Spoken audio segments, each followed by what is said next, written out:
Anyone who saw my last flying video knows that our clubs have been shut down.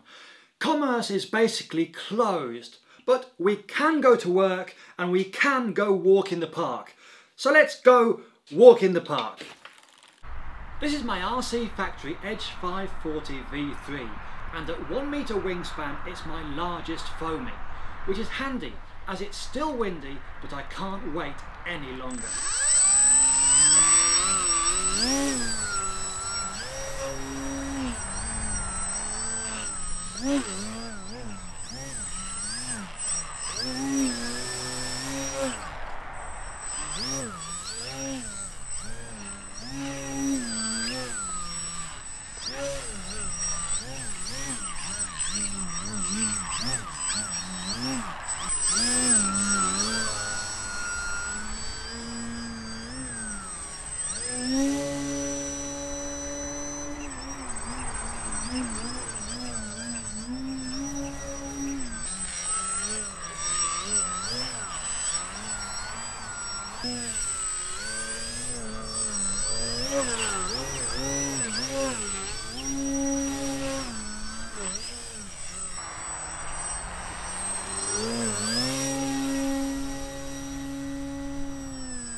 I already maxed out the servos in this thing, installing 4 MKS DS95s into it with some amazing specs, not to mention wicked precision.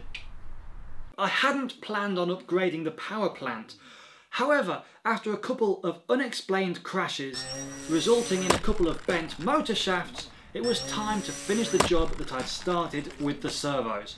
The choice, it had to be a T-motor setup, deciding on the AT 2312 1150 kV motor with its matching T-motor 20 amp speed controller. The power, absolutely brutal. But I still kept having strange crashes. At least this time the motor kept its composure though, like a champ. Looking into the issue further, I finally realised that my super spec servos are also kind of power hungry too, with 4 servos pulling up to a rated 0.8 of an amp each. That's 3.2 amps being pulled through the speed controller's 2 amp BEC. Sucking too much power, the servos were basically turning the receiver off. And yeah, that makes it kind of hard to control what's going on. Fortunately, it's an easy solution though, right? Upgrade the speed controller for one with a Meteor BEC. Well, no. In order to gain a 3 amp BEC, which is still a little under what we need, we're looking at speed controllers about twice the size of what we need. And for a 5 amp BEC, we're looking at absolutely huge controllers. Not designed for this kind of foamy. No problem. We can pull out the red lead from the throttle channel and power the receiver and servos through an external BEC. But they're either 2 to 3 amps or they're huge too. I just want to go fly. In the end, I found a workaround with help from my clever friends at RC Skills in Holland. If you haven't checked these guys out, you need to do it. So head over to their Facebook and give them a follow. The solution though? Run both. But that'll destroy one or both sets of electronics. Unless that is, we include some diodes into the mix. Diodes are small one-way valves for electricity. We just had to install one between the positive lead from the speed controller's BEC that goes to the receiver. That way no power gets sent back to the speed controller, and a second diode doing the same to protect the external BEC. This translates to the fact that both speed controller and external BEC are both powering the receiver, giving a total of 2 plus 3, so 5 amps worth of power. But they're also both protected from each other, as no power can shoot back up the system, destroying everything. thanks to these magic little diodes.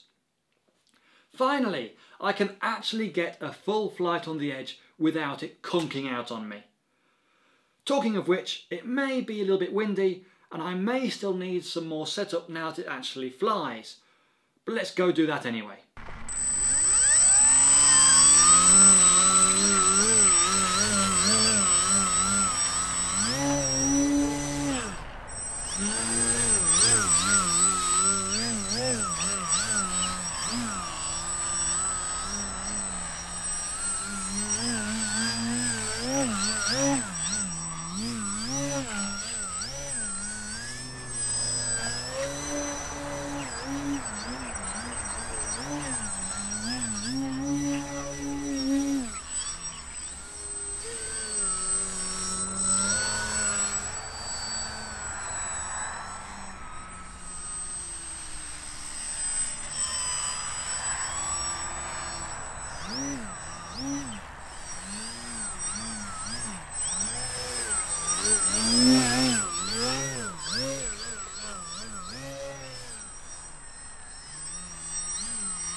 And that's lockdown flying.